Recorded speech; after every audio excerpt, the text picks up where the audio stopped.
दुर्दैवी आजाराचे निदान झाल्यानंतर योग्य उपचाराबरोबर रुग्णाचे मनोबल वाढवण्यासाठी कुटुंबाची साथ तितकीच महत्वाची आहे, असं मत प्रसिद्ध लेखक आणि वक्ते प्राध्यापक मिलिंद जोशी यांनी व्यक्त केलंय. चपराक प्रकाशनाच्या प्रल्हाद दुधाळ लिखित झुंज कॅन्सरशी या पुस्तकाच्या प्रकाशन समारंभात ते बोलत होते. यावेळी लेखक संजय सोनवणी, प्रकाशक घनश्याम पाटील, नमो हॉस्पिटलचे संचालक डॉक्टर योगेश भुरट आदी उपस्थित होते. प्राध्यापक जोशी म्हणाले की फॅमिली डॉक्टर ही संकल्पना आता कालबाह्य झाली आहे. रुग्ण आणि डॉक्टर यांच्यातला संवाद हरवला आहे. प्रगत तंत्रज्ञान आणि वैद्यकीय क्षेत्रातील संशोधन यामुळे चांगले उपचार उपलब्ध असले तरी सर्वसामान्य रुग्णांना ते परवडणारे नाहीत. उपचाराच्या खर्चाचा आर्थिक ताणही कुटुंबावर येत असतो.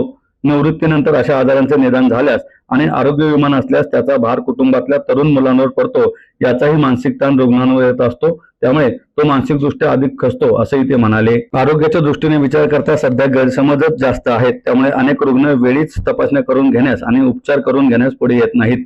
त्यामुळे मोठा फटका बसतो. दुधाळ दाम्पत्याने वेळीच उपचार घेऊन धैर्याने कर्करोगावर मात केली. त्यामुळे त्यांना खऱ्या अर्थी संघर्ष योद्धा म्हणायला हवे, असं मत संजय सोनवणे यांनी व्यक्त केलं. डॉक्टर भुरट म्हणाले, या पुस्तकामुळे मला डॉक्टर या नात्याने रुग्णांची मनोवस्था कळली. आम्ही वैद्यकीय सल्ले देतो, उपचार करतो, पण आमच्या बोलण्याचा कसा अर्थ काढला जातो आणि रुग्ण व त्यांचे कुटुंब काय विचार करतात ते या पुस्तकाच्या माध्यमातून कळले. प्रकाशक घनश्याम पाटील यांनी प्रास्ताविकातून पुस्तक प्रकाशित करण्यामागची भूमिका विशद केली.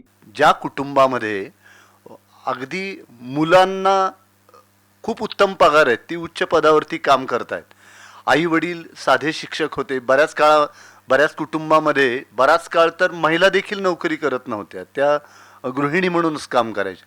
अशा वेळेस जर त्या कुटुंबातल्या एखाद्या वृद्धाला अशा प्रकारचा दुर्धर आजार झाला आणि आरोग्य विमा नसेल, त्या काळामध्ये एवढी जागृती नव्हती, आज सगळे आरोग्य विमा वगैरे काढलेला असतो आणि मुलांच्या पॉलिसीजमध्ये सुद्धा आईवडिलांचा सहभाग असतो.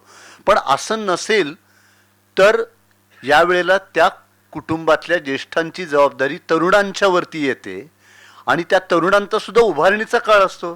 40-45चं वय, ज्यावेळेला वडील 70-75 वर्षाचे असतात, त्यांच्या उभारणीचा काळ, त्यांनी घरासाठी काढलेली कर्ज, मुलांची शिक्षणं, हा एक जो पेच आहे ना, तर त्यामुळं एकीकडे हा दुर्धर आजार, दुसरीकडे स्वतःचं खचलेलं मनोबल आणि तिसरं म्हणजे आपला भार आपल्या मुलांच्यावरती पडतोय, यातून येणारा मानसिक ताण, या सगळ्यातून तो पेशंट इतका खचून जातो.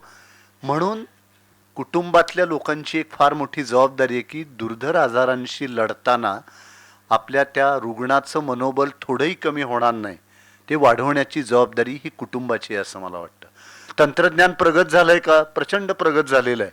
अत्याधुनिक संशोधनामुळं नव्या उपचार पद्धती आलेल्या आहेत, पण त्या सर्वसामान्य माणसाला परवडतीलच अशी नाही, अशी एकूण सगळी परिस्थिती आहे. तर या सगळ्या बदलत्या सामाजिक विचारांचा, बदलत्या सगळ्या सामाजिक प्रभावांचा, बदलत्या सामाजिक परिस्थितीचा सुद्धा आपल्याला गांभीर्याने विचार करावा लागणार. आज यांनी सांगितलं मगाशी की आयुर्मान वाढतंय माणसांचं दिवसेंदिवस. म्हणजे आता सध्या अशी परिस्थिती आहे की एकाच घरामध्ये 90 वर्षाचे आजोबा, त्यांचा 75 वर्षाचा मुलगा आणि 35 ते 40 वर्षाचा नातू, तिघं एकत्र आहेत आणि सगळ्यांची जी काही गुंतवणूक आहे तिच्यावरचे व्याजदर दिवसेंदिवस कमीच होत चालले आहेत. आणि काळानेच एक आपल्या पुढे परिमाण ठेवलेलं आहे की तुम्हाला एवढ्या सगळ्या लोकांना एकत्र राहता येईल, एवढी जागा घेणं परवडणारं नाही. त्यामुळे ते वेगवेगळे राहत आहेत. त्या विभक्त कुटुंब पद्धतीचाही परिणाम आपल्या सगळ्या याच्यावरती होतो आहे.